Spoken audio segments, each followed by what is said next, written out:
Alright folks, this is Mr. Phil from Alabama Hot Sauce. That's alabamahotsauce.com on the web. Today I'm preparing some beautiful orange, extremely fresh habanero peppers for use in a ferment which will be turned in 2 or 3 weeks into a wonderful, wonderful Alabama hot sauce. Now the recipe that these are going to be used in, there's actually a couple of them. Some of them are simple vinegar and salt hot sauce, and one of them is going to be a vinegar and salt with some added vegetables. So later down the road, you'll get a chance to see exactly what we're going to do with these things. Now, as you know, I'm a stickler for cleanliness. Cleanliness is critical in ferments. You have to make sure nothing gets in that fermenting vessel that you don't want in there. So as a result, these peppers have been washed. All of the implements you see up here on the table have been washed.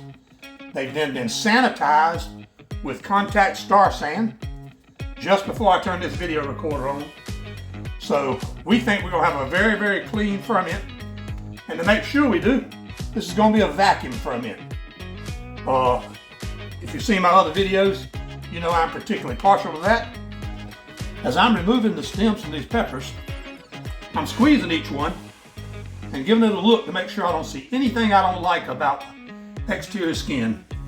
Softness in a pepper is just something I don't want, and I don't use them in my ferment. So if I see any pepper that seems to have any kind of spot on it, I remove it and throw it over here in my trash bin. Look how beautiful these things are. That's an absolutely gorgeous, gorgeous pepper.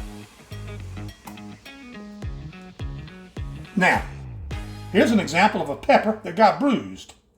I don't like the looks of that. Many people would cut that bruise off. I just dispose of the entire pepper. Now, I popped a little hole in the end of my right glove, pulling out these stems. So I immediately stopped, washed my hands, and changed gloves. And I'm telling you, I'm pretty seasoned at handling hot peppers. And if I won't touch them, people who handle them on a casual basis certainly shouldn't.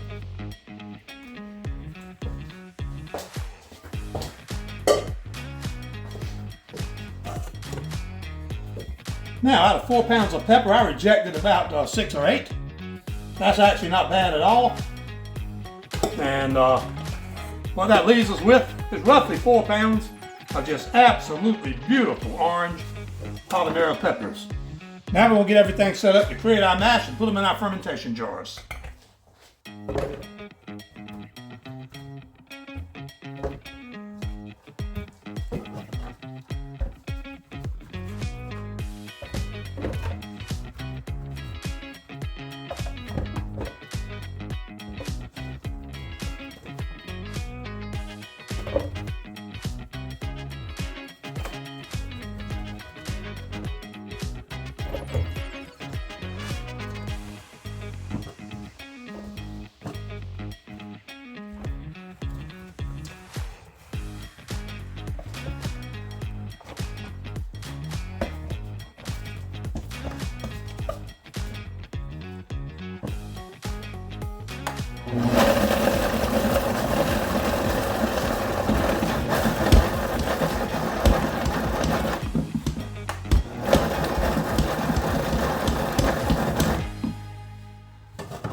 The fumes are pretty hot on this stuff.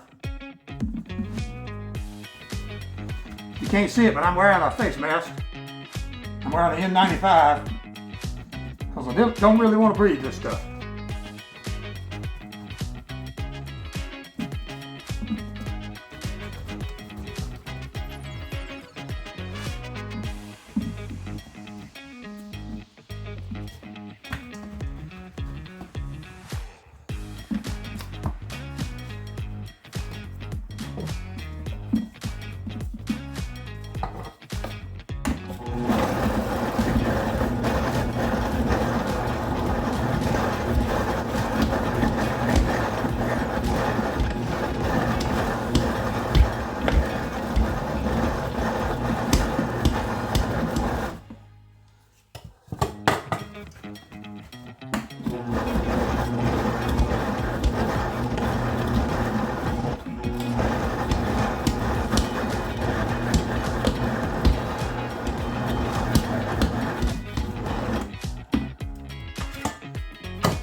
this over to our fermenting jar.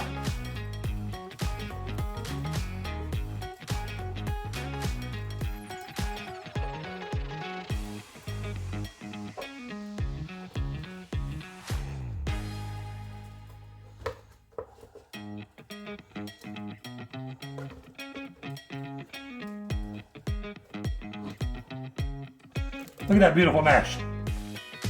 Perfect.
Now we're going to get our scales in here. And first we're going to weigh our mash. See what the final outcome was. And the first thing we're going to do, we're going to take an empty half-gallon jar and we're going to zero it. So we remove the weight of the jar. We then put our full jar on and we find out that we have 1,300 grams of pepper mash. Now we want to do a 4% solution. So we take 13 times 4 and that gives us 52 grams of salt. So now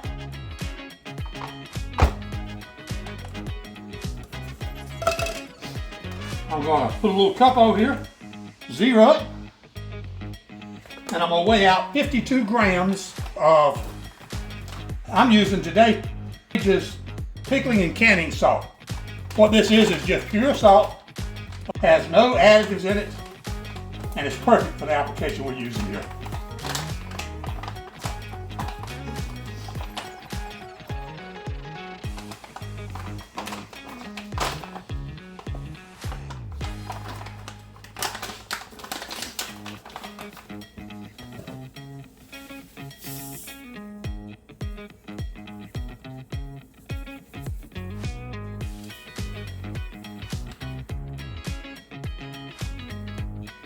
We use a touch more salt in a mash than we would in a whole pepper grind.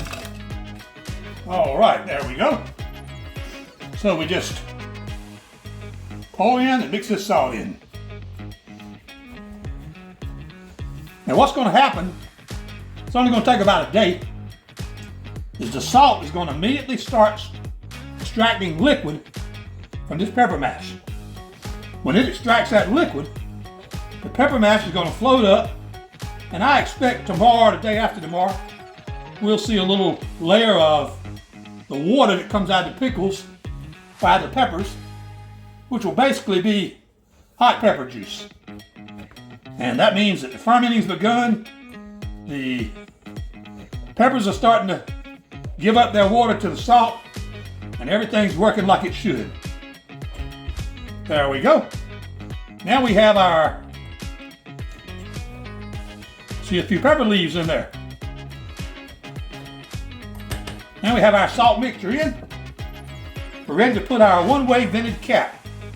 Now this cap, like I've told you before, will let air out, but it will not let air in. Our biggest enemy in this fermentation is oxygen. So in addition to putting a cap that won't allow oxygen to go in there, we're going to take this little hand pump And I'm going to remove all of the oxygen, all the air, which obviously contains oxygen, from this vessel. Now, you'll also notice this thing's going to start to rise up a little bit and look a little more full, more than likely. This also pulls any air out that's trapped in between the little chunks of mash. So we're creating a heavily vacuumed jar of mash, yellow habanero peppers, mash fermentation using vacuum.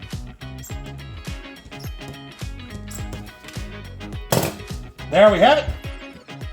A wonderful jar of yellow habanero mash. Thank you for joining me, and we'll see you next time.